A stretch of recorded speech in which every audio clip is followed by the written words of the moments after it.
Hello, good morning students. मैं आप लोग के बीच आज नया चीज़ लेकर आया हूँ जिसमें सेल बायोलॉजी पार्ट 6 जिसका नाम है सेल बायोलॉजी पार्ट 5 तक हमने पिछले क्लास तक अध्ययन कर लिए थे।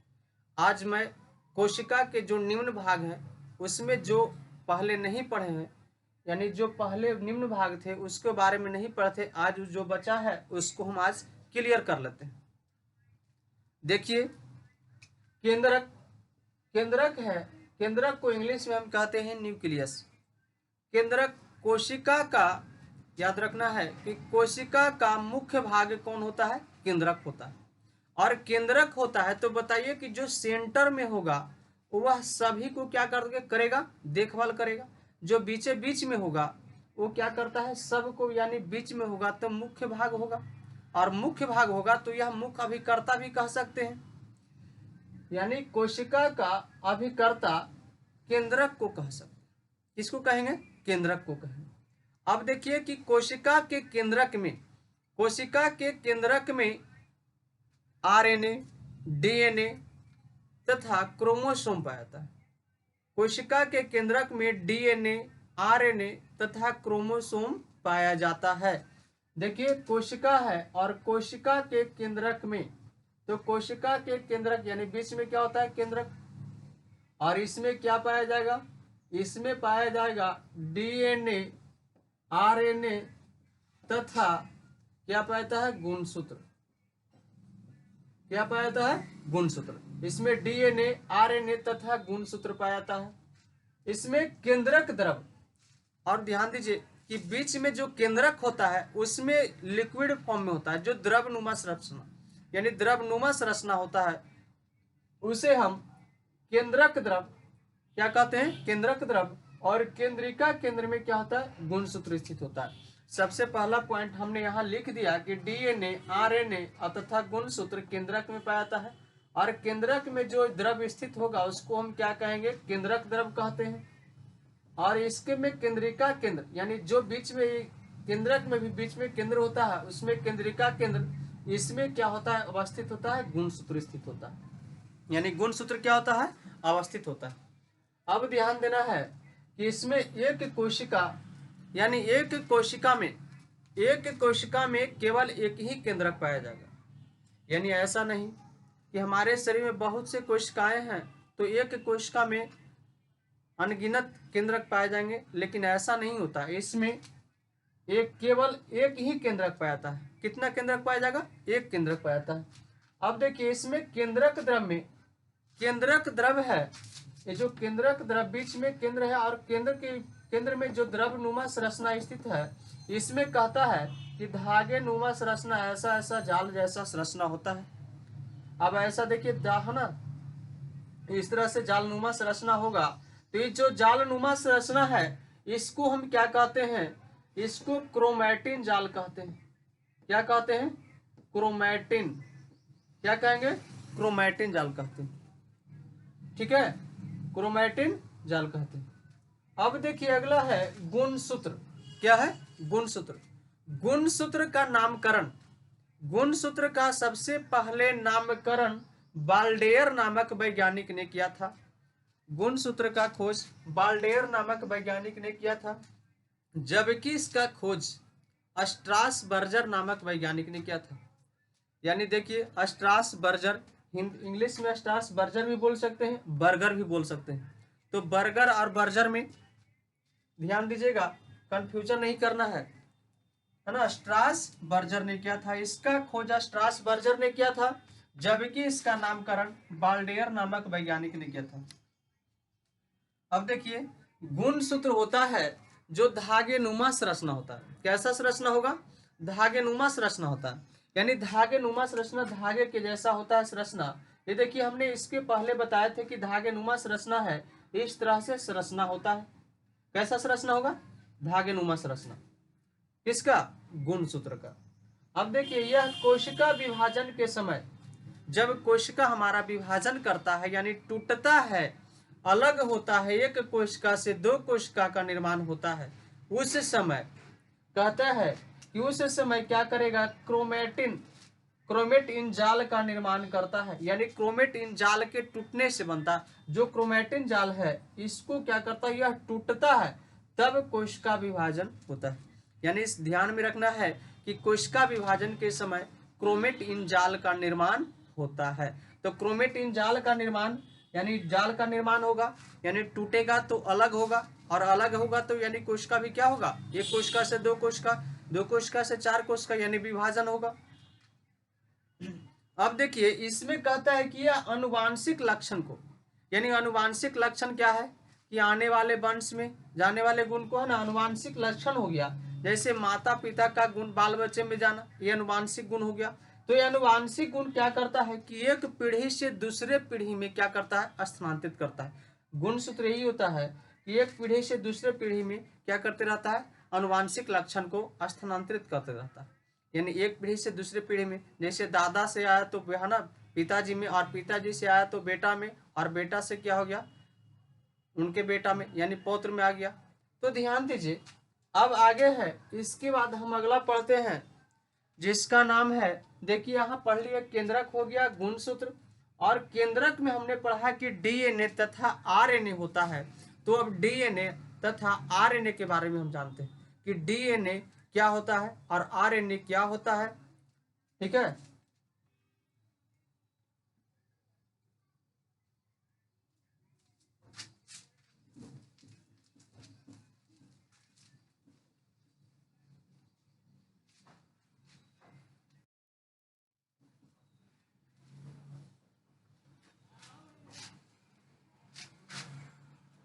अब ध्यान दीजिए डीएनए का हम बता रहे हैं कि वहां पर लिखा हुआ है डीएनए, यानी डीएनए का पूरा नाम डीऑक्सीराइबोज। याद रखना है कि डीएनए का पूरा नाम डीऑक्सीराइबोज, डीऑक्सीराइबोज न्यूक्लिक एसिड होता है। क्या होता है, nucleic acid, deoxyribose nucleic acid होता है। डीएनए का पूरा नाम डीऑक्सीराइबोज न्यूक्लिक एसिड होता है। और यह कैसा पदार्थ होता है, तो यह अनुवांशिक पदार्थ होता है। याद रखना है यह कैसा पदार्थ होगा, यह अनुवांशिक पदार्थ होता है। कैसा पदार्थ होगा, अनुवांशिक पदार्थ होता है, यानी अनुवांशिक पदार्थ के रूप में यह स्थित होता है। अगला है कि यह मुख्य रूप से जो डीएनए होता है वह किस में पाया है, केंद्रक में पाया है। तो यह मुख्य रूप से हम बताए थे इसके पहले कि जो केंद्रक था ये केंद्रक हो गया बीच में, और इसमें कहता है कि यहाँ पर है जो मुख्य रूप से डीएनए इसी में पाया जाता है। यानी डीएनए मुख्य रूप से कोशिका के केंद्रक में पाया जाता है। याद रखना है किसे पाया जाएगा, कोशिका के केंद्रक में पाया जाता है। तो कोशिका के केंद्रक में पाया जाता है। अगला देखिए इसमें कहता है कि परंतु कुछ जो होता मात्रा होता है, कुछ मात्रा डीएनए का माइटोकॉन्ड्रिया, याद रखना है कि कुछ मात्रा होता है जो माइटोकॉन्ड्रिया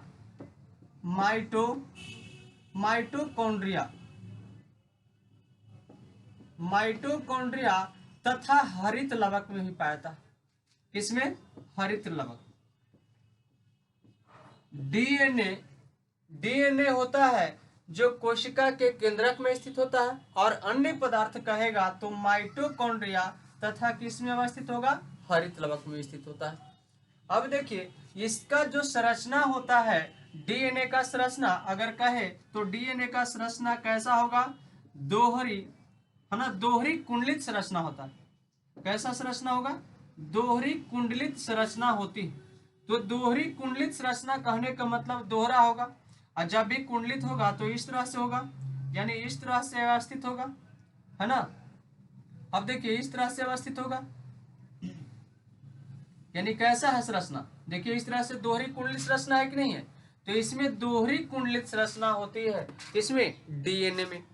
अब देखिए इसका प्रवृत्ति कैसा होता है, याद रखना है कि डीएनए का प्रवृत्ति अम्लीय होता है।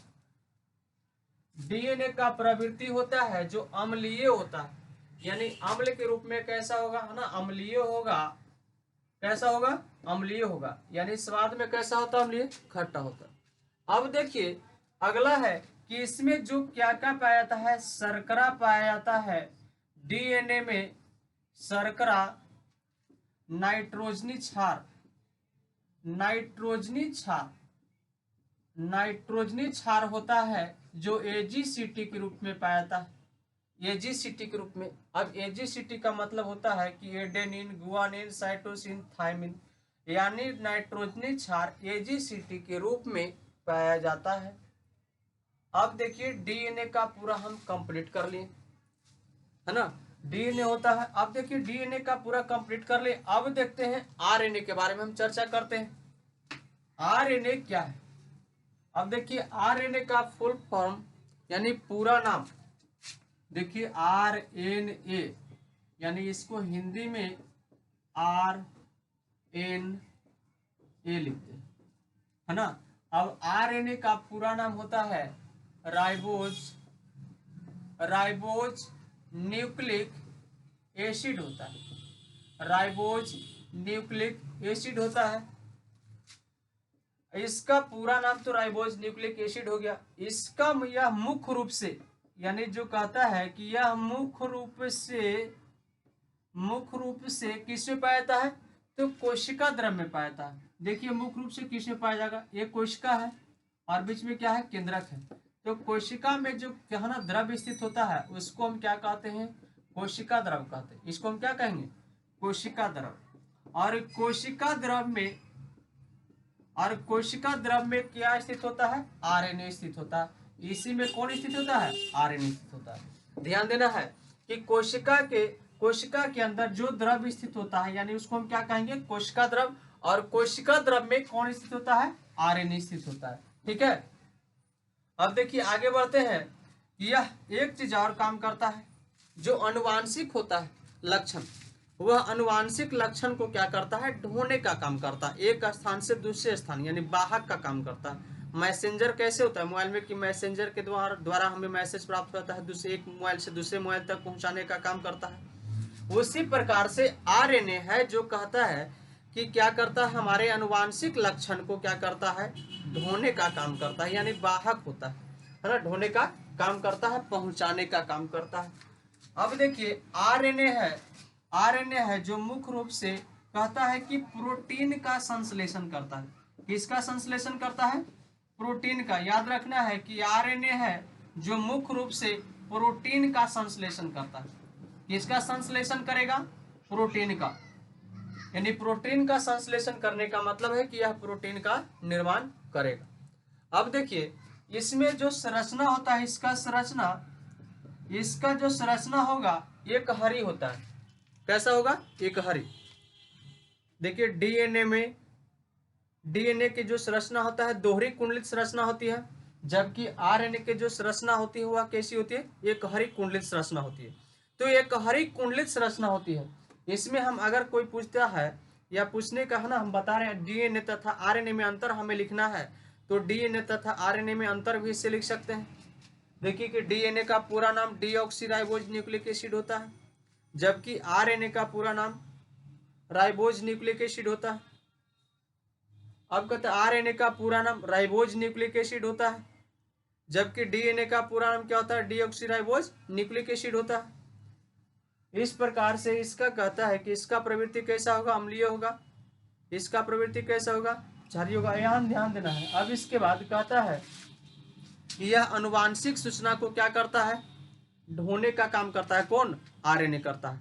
और डीएनए होता है जो क्या होता है, अनुवांशिक पदार्थ होता है। कैसा पदार्थ होता है, अनुवांशिक पदार्थ होता है। यानी अनुवांशिक पदार्थ होता है, इसको ढोने का कौन काम करेगा, आरएनए करता है। तो आज का टॉपिक आपका यहीं पर समाप्त होता है। सेल के जो जंतु कोशिका है उसमें जंतु कोशिका में निम्न भाग था, उसका आज टॉपिक समाप्त हो गया।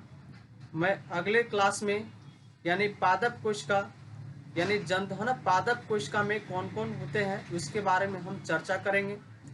ठीक है।